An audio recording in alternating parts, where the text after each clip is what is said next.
Greetings. This is the last installation to the ATL 5-year anniversary vlog. Um, it's been a journey. These 5 years have been very interesting.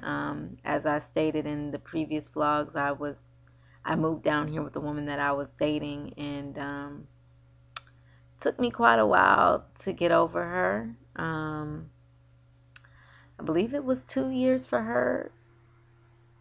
Somewhere between 1 and 2 years for her. Um,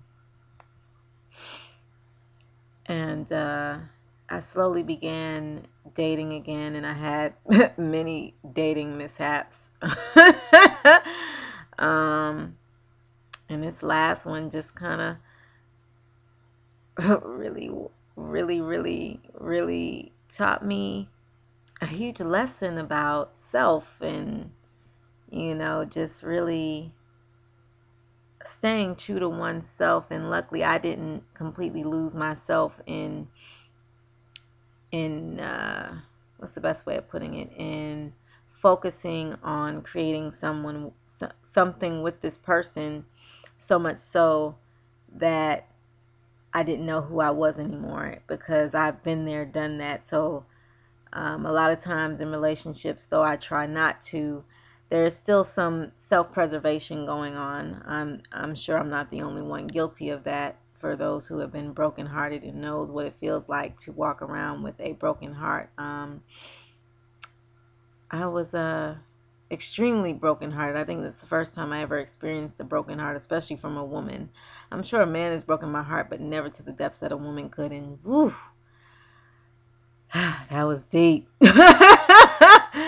um, Walking home from work late at night, crying, just brokenhearted, crying myself to sleep, just brokenhearted, like serious. So this last chick, I won't say she handed the last brick to the wall that I keep up with people, because I don't really have walls with people. I'm just extremely aware of what I am willing to allow you to put me through. And in saying that, I can't ever blame her for anything that she did, because I was always aware of her actions, even if she claimed she wasn't. Because baby, we all grown. We know what the hell we doing. So let's just kill that noise right there, honey. But she inspired this poem that will that will forever change how I date. For those of you who are familiar with my with the poem Pussy Power, I got this tattoo to resemble, first of all, I put it on my middle finger because it resembles basically me giving you the middle finger. Fuck you. Fuck you. I'm about me. That's right. You heard it right. Right here from Rainbow Soul Poet's mouth. Fuck you. I'm about me. This is, I'm going to try and get this really close so you can see, but this is a butterfly with a vagina right in the middle of it. This is my pussy butterfly. And this is, of course, the, you see the little fist in there. This is the female power symbol. So I'm basically saying pussy power. Fuck you. I'm about me. And this is my engagement ring to myself. I will have my marriage ring done very soon. I just finally figured out what the design is going to be. It's going to, of course, be somewhat similar. But that's the first installment, because I can't get caught up with folk. You know what I'm saying? Especially not folk who not about themselves. I'm sounding real country right now.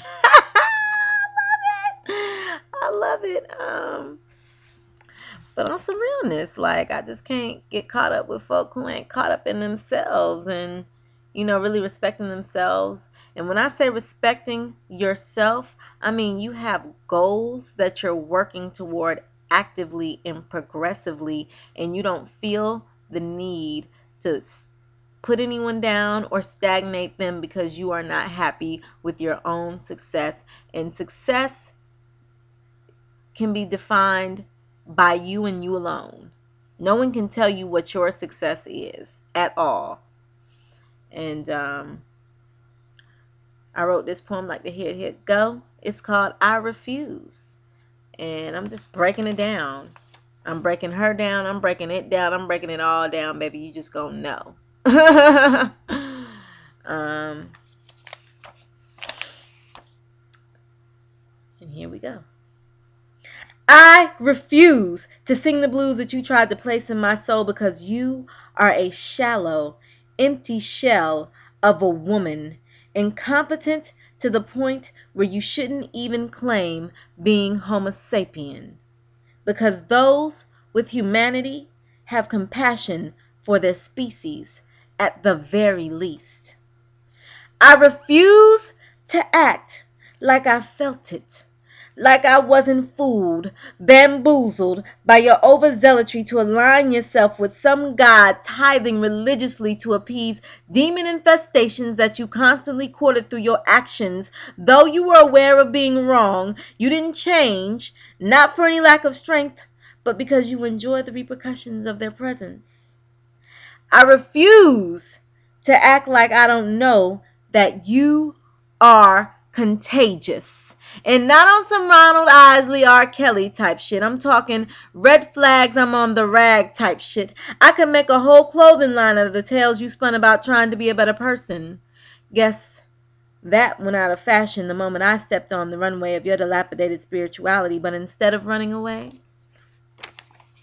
I decreased my value for the likes of you.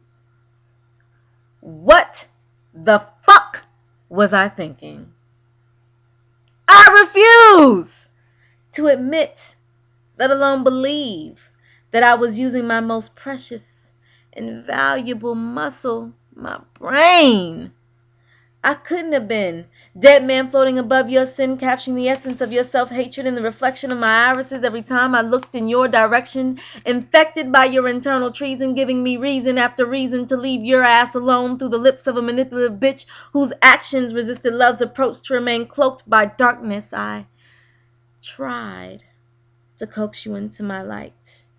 But all you could do was trip on my fantasticness, and because you didn't own it, you tried to steal it and attempted to cage it in your insecurities, directly affecting my breathing. You suffocated my joy and gained pleasure from inflicting pain into my world, and told me that I deserved this punishment when the only crime that I committed was loving a woman who does not love herself.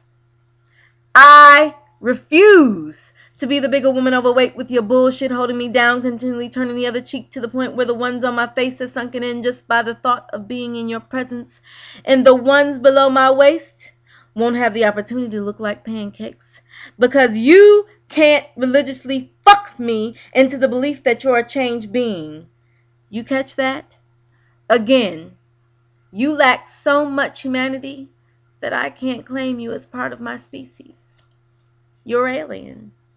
I refuse to let you back in my existence, trying to play the role of friend, because when you had the chance, you treated me like some hood rat you picked up in the projects instead of the woman you met at church. So take that to your precious altar and falter to bended knees and dissect your reality. And if you ever find humility, the best way that you can thank me is by leaving me be. Peace. On some real shit. Ladies, we ain't got to put ourselves through nothing for nobody. Man, woman, you ain't got to do it. You allow people to treat you the way that they do. So if somebody's doing you dirty, it's because you've been allowing that shit, and it's up to you to stop that motherfucker dead in their tracks. Don't give them the chance to continue. Fuck that. I don't give a shit. I don't care what you did for me.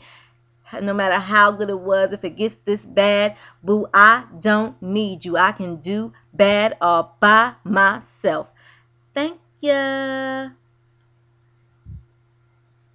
Deuces. Wasn't that your song, boo? Deuces.